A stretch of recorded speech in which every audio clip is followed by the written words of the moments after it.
Microsoft Teams is a collaboration app in Microsoft 365 that helps your team stay organized and have conversations all in one place. Hi, I'm Dawn. In this training, we'll explore what you need to know to start being productive with Microsoft Teams.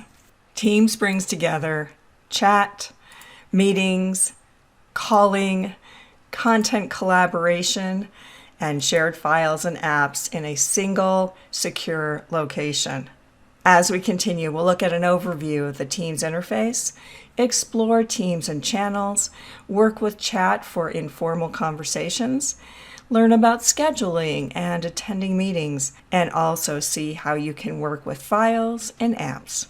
The Microsoft Teams interface includes a navigation bar where you'll see notifications about your recent activity, chats, teams, meetings, files, and apps. Let's look first at teams and channels. A team is a collection of people, content, tools, all based on a specific project or group. So here, for instance, is a company-wide team for the Contoso organization. All teams will start with a general channel, and then additional ones can be added as needed. But here we have a team that's more project-based, and unlike the company-wide, not everyone would see this or be involved with this team. Or it might be department-based, such as sales and marketing. Now, as you can see here, teams are made up of channels, and you build those channels by topic, department, projects, smaller work groups, and it could even be for some fun. So channels are really where the real work gets done, where you hold meetings, have team conversations, and share and work on files. You might think of teams as different houses with each channel as rooms in the houses. So let's explore this sales and marketing team in a little bit more detail. And by the way, these teams can be moved up or down in your view so that you can give priority to the ones you want to work with more often. One of the things that will help you in Microsoft Teams is to understand a little bit more about the visual information that we see here. If a channel is in bold, that means that there's been some additional activity since you were last in that channel. Here we see an indicator which is telling us that we've had some @ mentions, that is, some specific mentions to us personally or to that team. The explanation mark indicates that we have a message or conversation that's been flagged as important. If I click on monthly reports, we would see this important message as part of this conversation within this channel. As we continue, I'll show you how to create and manage teams and channels. But for now, let's step back to explore a little bit more about the Teams interface.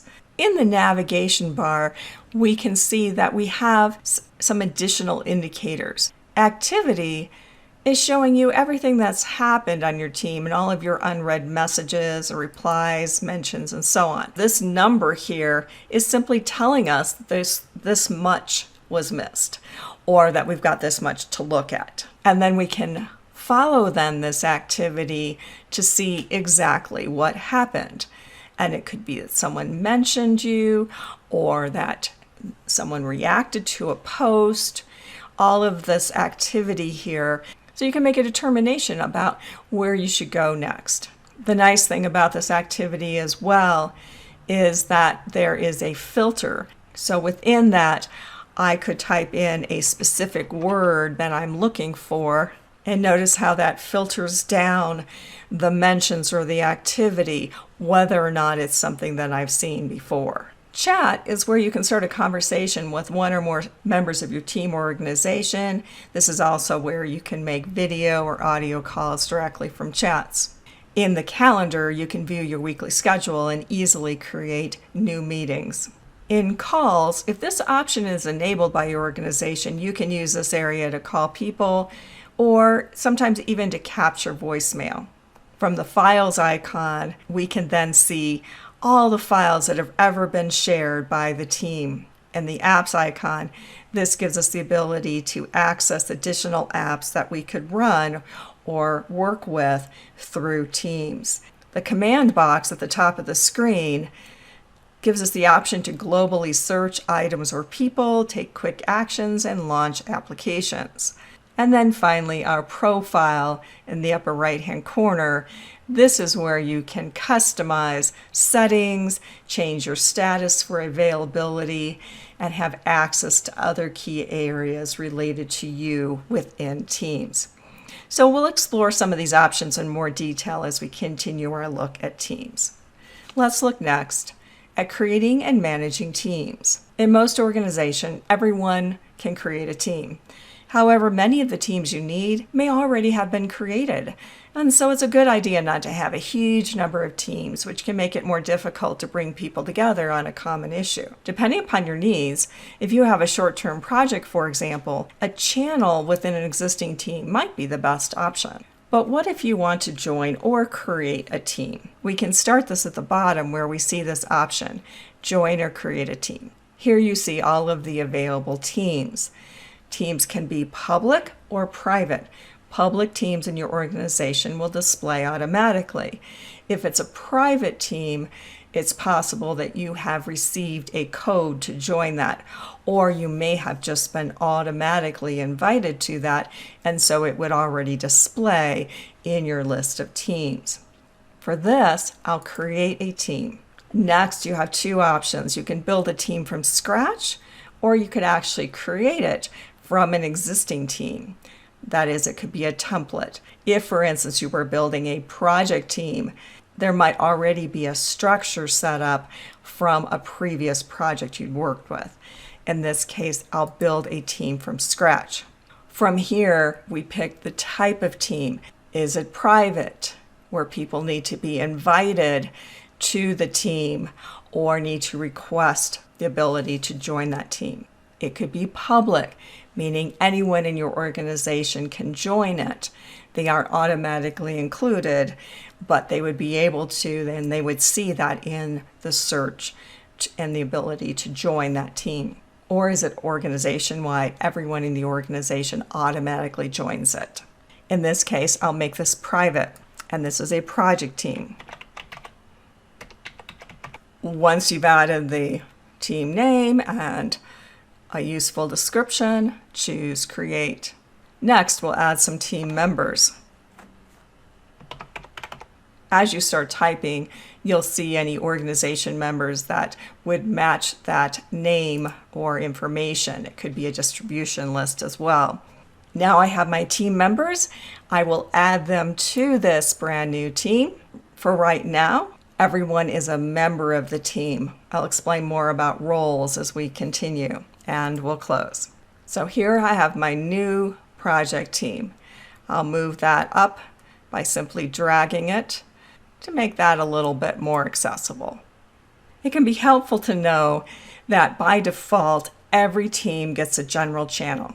Now, this is a good one to use for information and announcements that the whole team needs, but for specific issues and topics, you want to create a separate channel. In this general channel, I start a conversation. Now notice as I click into this, that this could just simply be some standard text, but we have some other options as well. Specific formatting, attaching a file, emoji, GIF, stickers, stream, which gives us the ability to work with videos, to record, praise, and there's even more. And this is a flexibility that we have within Microsoft Teams. For now, I'll put in a standard message, but maybe we want to just brighten that up a little bit with an emoji. And we'll go ahead and either hit enter, or you can click the send arrow on the right. Notice as well that the channels will reflect the activity that takes place. The nice thing about Teams conversations is that you can actually edit this message. Now you can only edit your own messages, but that gives us a little bit more flexibility if we forgot to mention something or we have a typo, anything like that. Now, if you hover over the message, one of the things that you might notice here are these reactions. So these are similar to some of the reactions we see in social media platforms. We also have the ... This is something we see throughout the Teams interface. From more options, Notice all of the possible things that you can do here. We could delete this message, we could copy a link to it, and we could edit. And what I want to do is have an @mention. An @mention is handy in a conversation because it's a way to either flag the entire team, the channel, or even individuals. And this is a way to then further notify those people that there has been some activity. Notice when I type the @ only the team members show up. And I could select one of these individuals so that they are mentioned. But I want this to be for the entire team. For that, I'll type the word team. If you're in a specific channel, and pick this from the suggestions. An @mention could also be @channel.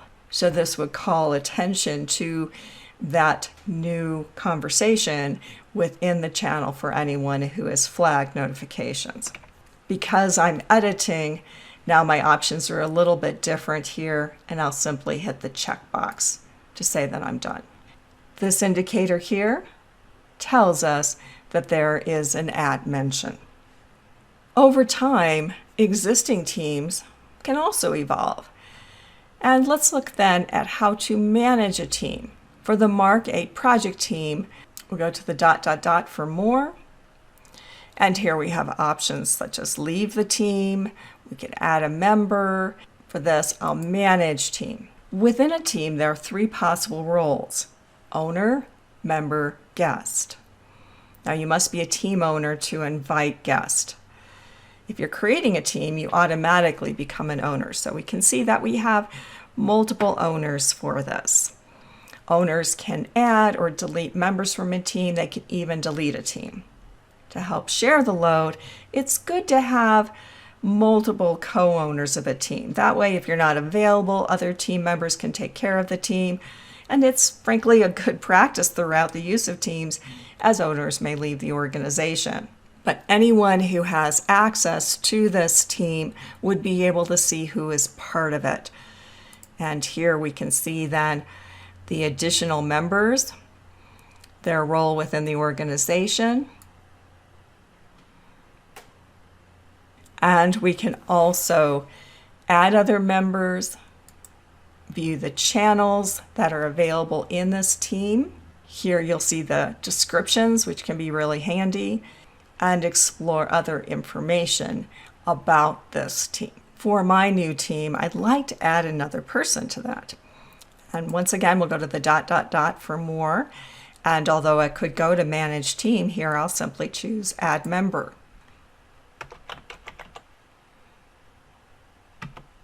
And I'll add Nestor to the list. What if I want to change his role? That's where we go back to manage team. And I have my members and guests. Here is Nestor. Under role, in the drop-down, I will choose owner. But now Nestor and I are both owners of this team. I'll return back to the general channel. And for this, I want to make this an announcement. So Nestor's not only new to the team, but he's also new to the organization. This is where we go to format. And what happens here is that this opens up our compose box. And this gives you more flexibility for formatting, for the size and style of your text, and to create something that's a little bit more robust, such as you would have in word processing or even an email. For this, I want this to be an announcement rather than a conversation. So now I even have more options in terms of how this might look. And further formatting is available over into the right-hand side, where I could choose a background image or even change the color scheme here. I'll send this now, and it will display within the general channel. As a team evolves, you'll likely want to add other channels for specific work. That is, not everyone in the team may be involved in more focused projects, and it helps to keep things organized as most people are part of multiple teams. To create a channel, I'll go once again to the ... add channel. Any of the team members can do this.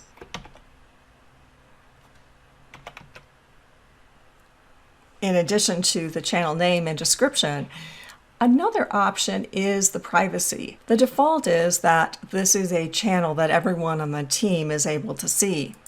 Another option is a private channel within the team. So a private channel is limited to specific members.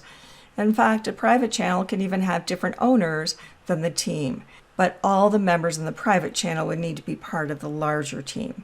A private channel might be for financial or personnel issues or things that are a more limited, secure conversation.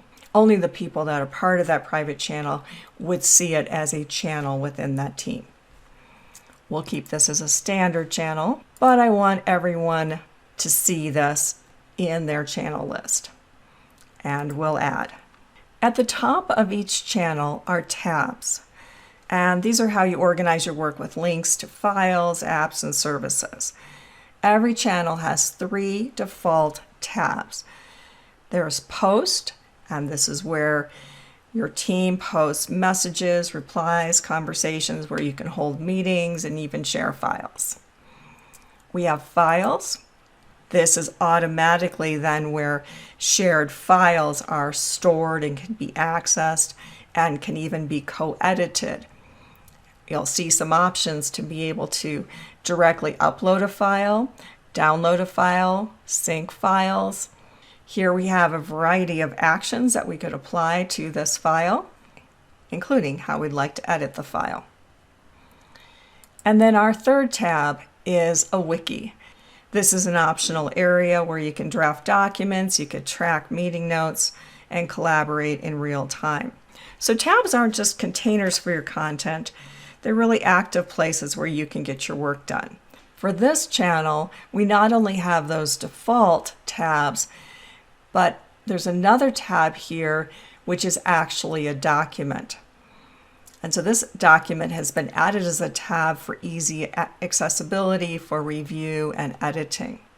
To add important tools to the top of a channel, click on this plus, add a tab. For instance, we could add OneNote to provide easy access to a shared notebook, or add Planner to create a project board for tracking team tasks. One of the things to pay attention to when you're in a channel and a conversation is that these are threaded conversations. And that means that all of the replies to an existing conversation are directly under the previous messages. And that's a good thing to keep in mind. That is, if I really want to respond to this comment here, that I want to reply rather than putting my own separate conversation.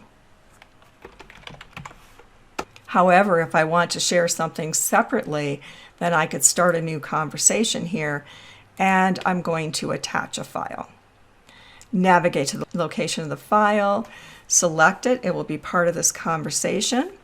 I'll use an @mention here, and I want to @mention the channel.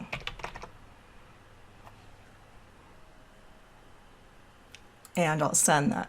As we saw earlier, by hovering over an existing message, this is also where we have access to different options for it, including reactions, and those will show up then for that message. As this isn't my message, I can't edit it, but I could mark it or save it, bookmark it. That is a way to save things that are more important or that you want to reference later. Next, let's explore the other collaboration tools of Teams in more detail. Do you want to talk privately with a person or a group? That's where you use chat. This is the more traditional chat that is typically one-on-one. It doesn't have to take place in a team or a channel. I want to start a new chat here, and I could either use the keyboard shortcut Control-N or just simply click on that pencil. And I want this message to go to Alan. I'll hit enter to send that. Notice I have other options. I could have started this as a video call, an audio call if that's supported in your organization. I could start screen sharing. Could add people to this. Or I could even pop out chat, which is a great feature when you might be working on other tasks in Teams or other projects on your computer. If I have Teams minimized, or I'm working on another project, I'll see this notification that Alan has responded to my chat. And now I have an update for that. And depending upon how formal or informal my organization is, then we might add a GIF or something else fun to response.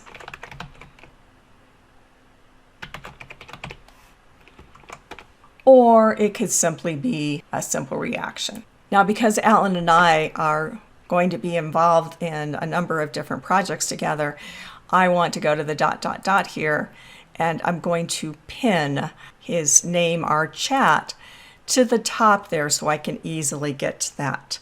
In Calendar, you can see everything you've got lined up for the day, the week, or the work week. This is easy to change in the upper right-hand corner, where we can select that we might want to see the entire week or focus just on the work week. This is also where we can schedule a meeting, because your meetings list stays in sync with your Outlook calendar, so you always know what's going on. So if I want to schedule a new meeting, I'll simply choose that option here. I'll add a few people to this meeting. You could also invite other people who are outside the organization. So the meeting doesn't require that they have Teams as they access the meeting through their browser. But this is an internal meeting for our design project. And when do I want to schedule that? I'd like to schedule that next Tuesday. And it might be a little hard for me to know about availability, so this is where I could go to the scheduling assistant to see when we might be able to do that. And it looks like a lunch hour might be really helpful for us on that. So go ahead and select this, and we'll go back to the details. If we want, the meeting could take place in a specific channel, and I'll do that in the design channel of this project. This also means that everyone would get a notification for that meeting in the channel. And I'll send this. That meeting not only shows up here in Teams, but it also syncs with my Outlook calendar. Another option in Calendar is Meet Now. This can be for a more impromptu meeting. This is also available for us in our Teams and specifically within a channel. So here we have that Meet Now option, as well as the choice to schedule a meeting. Either way, this takes us to the same place where we can then start a quick meeting. I can put in a title here, decide whether or not I want to turn on video, and choose Meet Now. So now I have the option to invite other people to that meeting. As with other Teams meetings, here we have a meetings toolbar where additional actions are available to us. Let's wrap up this tour of Microsoft Teams by looking at the command box. So wherever you are in Teams, the command box is always there at the top of the screen to help you search, take actions, launch applications. For instance, to search for a message or a person or a channel or even a file, just type what you're looking for here in the box. One suggestion is simply the sales and marketing team, or I could hit enter to see what other matches there might be. And then this would take me directly to those conversations. Another way to leverage the command box is through slash commands. And you can either type in a slash at the top here, and here we have quick access to some common actions. Even faster or easier, because we don't have to navigate up to the command box, is Control and the slash. From here, we see a list of descriptions where you can access specific content, get help, or even change your status.